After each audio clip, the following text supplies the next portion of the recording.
아까 질문 때 그 성범죄 양형 기준이 상향 조정됐는데 실제 판결에 있어서는 감경이 오히려 확대되고 있다. 이거 제가 간략하게 설명드릴 테니까 필요한 메모를 좀 하시고요. 2007년에 이제 대법원의 양형위원회 설치되고, 그죠? 1기 양형위원회에서 이제 그 살인, 뇌물, 성범죄, 강도, 횡령, 배임, 위증, 무고 7개 범죄군에 대해서 이제 양형 기준을 의결하고 적용을 했고, 2기 양형위원회가 작년 7월 15일에 학교, 유치원 등 특별보호 장소에서 성범죄를 저지른 경우 가중영역 형량을 권고하는 등 성범죄 수정 양형 기준 마련해서 시행을 했습니다. 그런데 그리고 나서 이번에 도가니 파동이 일어나니까 또 3기 양형위원회에서 이걸 또 대폭 상향 조정하기로 하고, 그리고 아까처럼 목숨이 중요하냐 정조가 더 중요하냐, 이게 일반인 1000명 여론조사하고 뭐 이런 거에서 반영하겠다고 하는 거거든요. 근데 1기, 2기 때를 보니까 그 1기 수정하고 나서 아까 제가 말씀드린 것처럼 감경 비중이 다 늘어났어요. 그 다음에 2기 양형위원회에서도 이제 수정, 상향 조정됐는데 선고 내역을 보니까요, 오히려 집행유예가 더 늘어났습니다. 그래서 강제추행의 경우는 67.1%가 집유예요. 13세 미만 성범죄가 54.6%, 강간이 33.3%. 그러니까 실제 그때그때 어떤 일시적인 불이익에 따라서 이건 높이는데 실제 그 법 적용에 있어서는 그렇지 않다라는 얘기고, 그리고 이런 것도 있더라고요. 뭐 도감이 하니까 막 그냥 형량 높이고 선방강은 처벌 안 된다, 높이자. 이런 분들 중에는요, 사형제는 또 폐지하자. 그럼 우리 후보자 보실 때는 그게 논리적으로 이게 어떻게 되는 것 같습니까? 모순이 됩니까? 안 됩니까? 글쎄요. 그 두 개가 관련이 있을 수도 있고, 네. 꼭 모순이 된다고 보기는 어려울 것 같습니다. 모순이 된다고 보기는 어렵다. 네. 그래서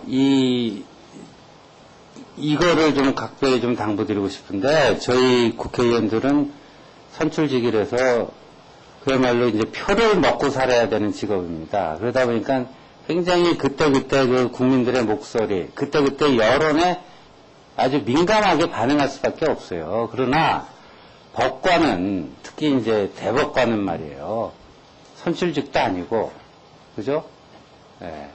그리고 임기가 보장돼 있고, 그러니까 이제 민심을 청취를 잘하고 뭘 해야 되지만, 그때그때 이 민심의 파동에 너무 지나치게 민감하게 반응을 하는 것은 오히려 법적 안정성을 해치는 결과가 나올 수 있다는 거죠. 그러니까 의도하지 않은 결과라는 겁니다. 의도는 좋아요. 근데 실제 적용해본 결과가 그러냐? 그렇지 않거든요. 그때그때 이게 여론이 들끓어갖고 양형 기준 상향 조정해놓고 그러고 나서 법 적용은 오히려 그와 정반대 방향으로 가고 있고, 이런 점에 대해서 법원조차도 너무 그렇게 여론의 이 동향에 너무 그냥 이렇게 널뛰듯이 그렇게 하는 것은 좀 곤란하다는 생각이 드는데, 어떻게 동의하십니까? 예, 사법부 독립의 가장 중요한 부분 중에 하나가 바로 여론으로부터의 독립이라고 생각하기 때문에 네. 그런 부분에 있어서는 동의합니다. 그리고 아까 FTA 문제가 많이 나왔고, 제가 그냥 일반론적 차원에서 한번 참고가 되시라고 한번 물어보겠는데요. 지금 우리 한류는 그야말로 세계화 됐잖아요. 그죠?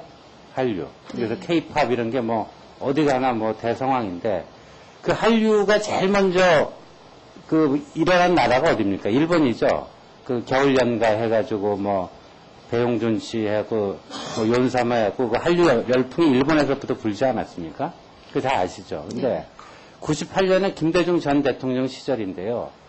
그때 김대중 전 대통령이 일본에 가셔갖고 오부치 수상하고 21세기를 향한 새로운 한일 파트너십이라고 하는 그 공동 커뮤니케를 공동선언을 채택하고 그거에 대한 구체적인 액션 플랜 중에 하나가 그 일본 문화 개방이었습니다. 일본 문화 개방.